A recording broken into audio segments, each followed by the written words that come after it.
Hello everybody, this is the Goofsome Fox coming at you with a new review video, and this is going to be the first Star Wars review I'm doing. Really something I should invest in a lot more often, but this is going to be the Star Wars Vintage Collection ARC Trooper and ARC Trooper Captain, based off their appearance in Star Wars The Clone Wars from 2003.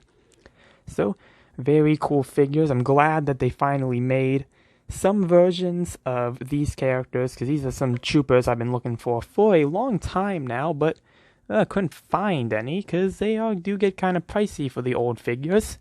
So, with that out of the way, we're going to go right into the packaging, starting off with the basic ARC Trooper here. So we have our 50th for Lucasfilm, ages 4 and up, Star Wars Clone Wars on the top. Excuse me. We got our ARC Trooper name right here. We got the figure proudly presented in this large clear bubble.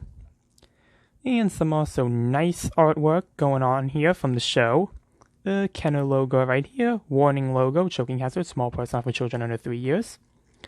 And there's really no side or top because this is a flat piece.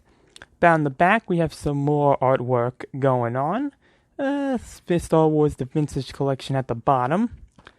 Right here we have a timeline for all the years of the Star Wars movies, episodes, shows. Got droids up there, Star Wars Legends, and just some more copyright, logo, Hasbro, Disney, barcode, all that jazz. So, from the front, very nice presenting piece, especially with the classic styled artwork. This could possibly be ripped from the show as well, because I want to say I do remember, at least for the captain, I remember him doing that pose with the belt, but I could always be wrong. But speaking of the captain, looking at him, we have a lot of the same stuff. 50th Lucasfilm, 4+, Star Wars The Clone Wars. So we have the ARC Trooper Captain, and some nice artwork here. Very nice pose with the belt, holding his belt up with his blasters by his side. Again, the figure is clearly presented in a large clear plastic bubble. On the back, we have some different artwork here. Same thing, same timeline by the looks of it. Same warnings, and yep. So, very nice packaging, nice display pieces. And before anybody asks, no, these are not the ones I'm taking out of the box and displaying. These ones are going to stay in the box. So I do have some separate ones that will be the ones for the reviews. These guys. So, with packaging out of the way, let's take a look at the figures out of the box. So, here they are both out of the box with all their accessories. And we're going to take a look again, starting with the regular ARC Trooper here. So we have a nice shade of blue going on around the body. We have that classic Phase 1 styled clone helmet with the antenna on top, if it will focus. There we go. Nice little separation of white and black for the antenna piece as well. And we can take this off to reveal a head underneath. There we go.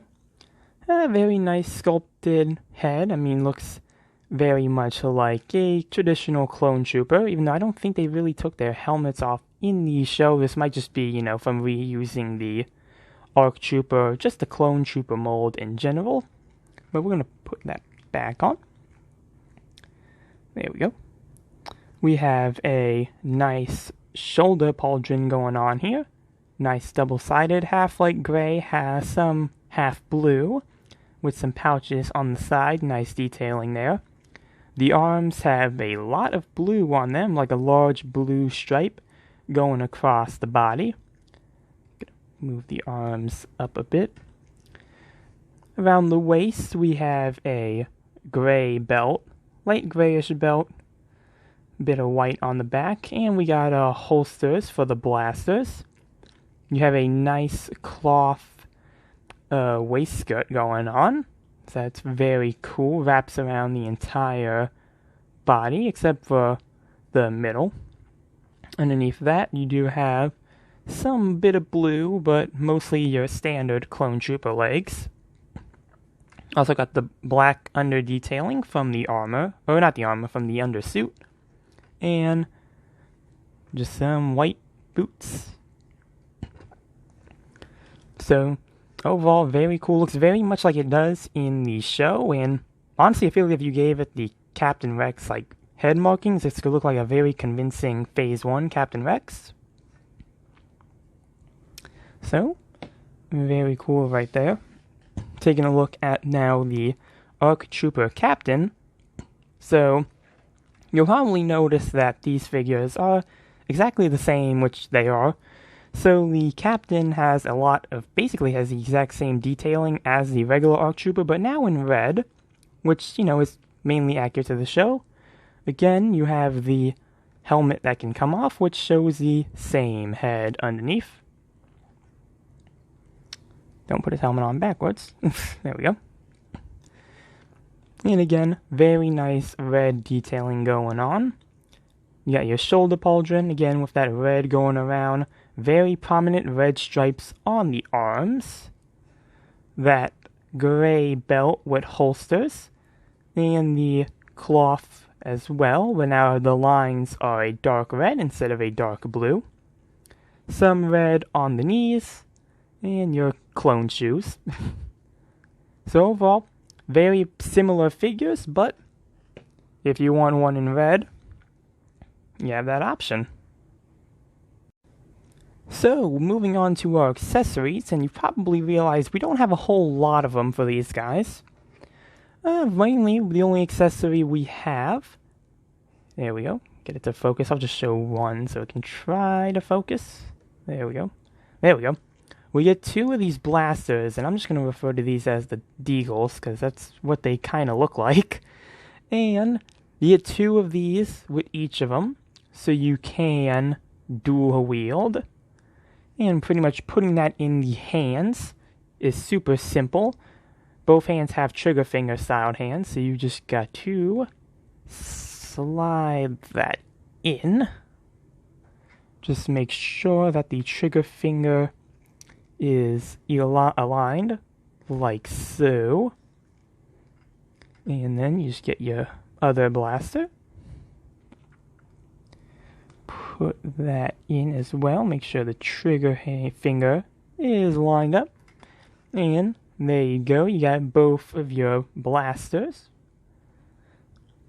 Very cool looking blasters. I'm glad that they did give him the show accurate blasters instead of just giving him like the normal blasters. So that is cool that they did remold these ones. The only thing about this one though, the regular ARC Trooper, is I wish it had the longer blaster that they were seen using in the show instead of just necessarily the dual pistols.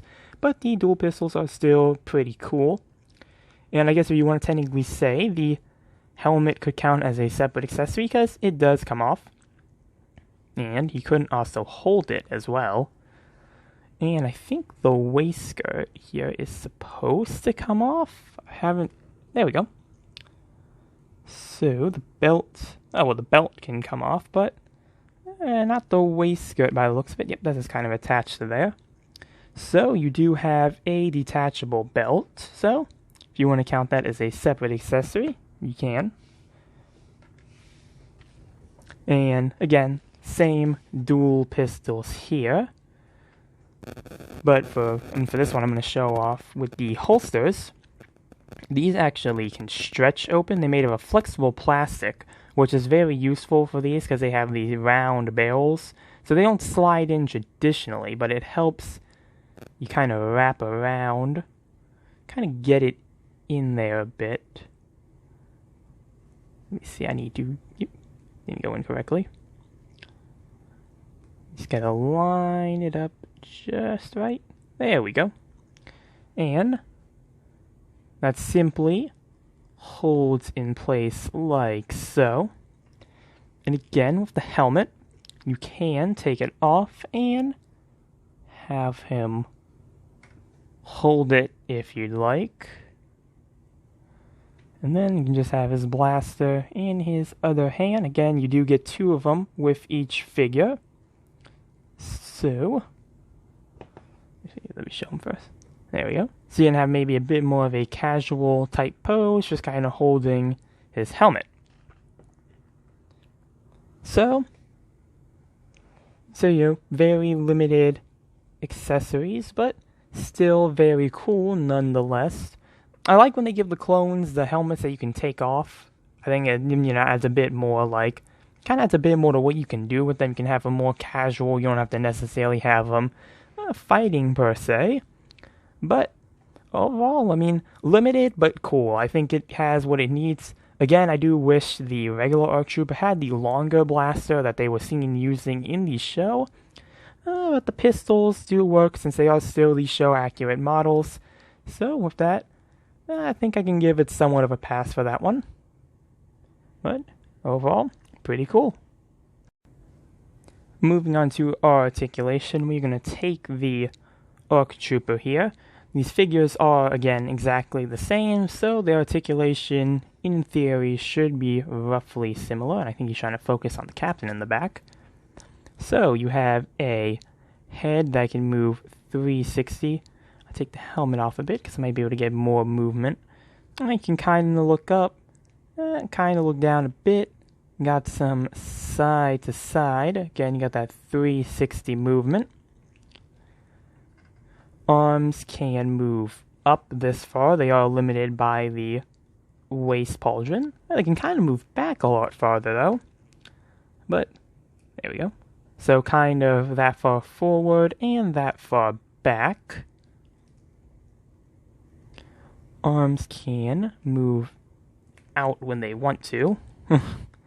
The materials kind of makes it difficult to get it out. It's mainly this pauldron because they don't have cuts in them that allow them to just kind of slide into the armor, so they can be kind of limited, but you can go from the side, which can help you kind of cheat it and get where you need to go. So around maybe forward there, and it can go up that way.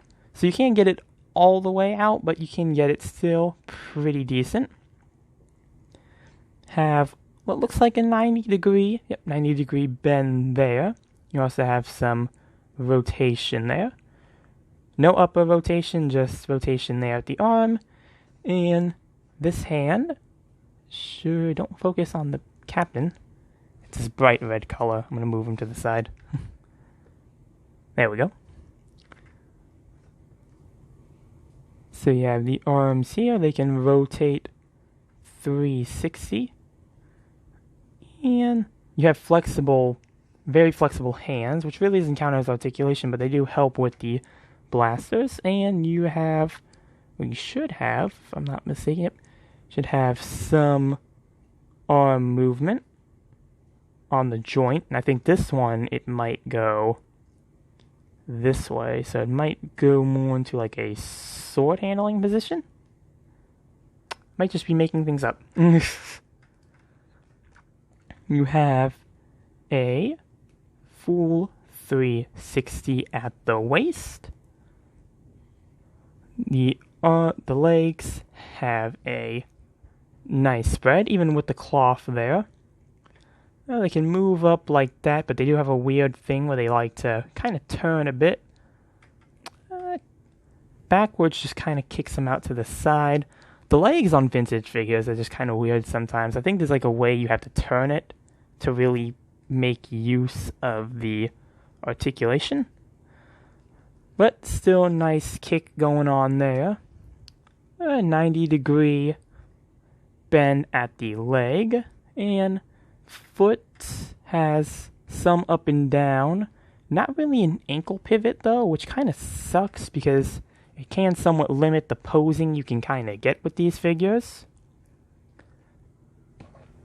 But articulation pretty good. And again, very similar stuff on the ARC Trooper Captain.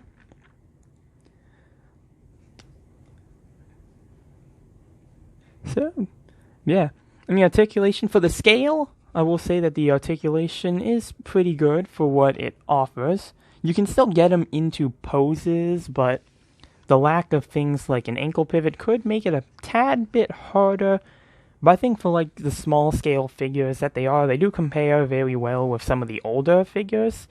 So I will say that Articulation, for the scale it is decent. And yeah, Articulation, pretty good looking. And finally, looking at some size comparisons, here they are next to a 1/144th scale kit, next to a Masterpiece Transformers figure. Here he is next to a similar scaled Fortnite figure. Here he is scaled next to a Master Grade Saku Cannon. And finally, here they are behind a Gundam Converge figure.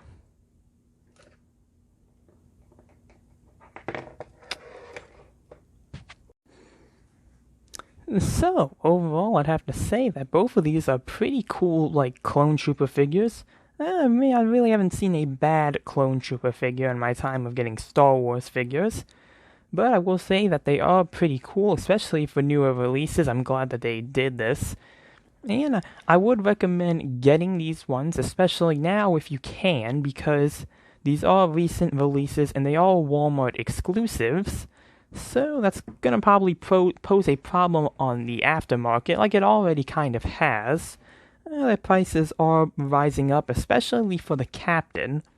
So if you can find the end cap at a Walmart, because they are not in the main aisle, they have special vintage end caps for this line.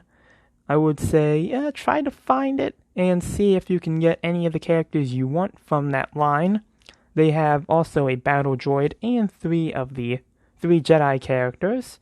So, I do recommend these, but since they are still available at the moment, I would definitely say it might be better to just try to find them at the moment and not, pay the aftermarket price, because they are getting kind of ridiculous, especially just, again, for the ARC Trooper Captain alone. He seems to be the one that's kind of been going recently. So if you can find them, I don't think you'll be disappointed, because they do look very cool, and they kind of can match with other clone figures, but then they kind of can stand out with their animated style, especially with the helmets. But I do recommend these figures. I think they are only like $13.49, so they aren't upcharging them for since they're exclusive. They at least are not upcharging them, which is good. So they are pretty much the price of your typical vintage collection figure. And in my personal thoughts, I have to say that these are pretty good, especially for vintage. I don't own a lot of vintage figures, but compared to the ones I do have, these ones are pretty cool, mainly strictly on aesthetic design alone. So overall, pretty good in and out of the box. And I give them 2 thumbs up. 2 clones, 2 thumbs ups. So that's going to be the end of this review video. Make sure to like and subscribe, and I will see you all in the next one. Later.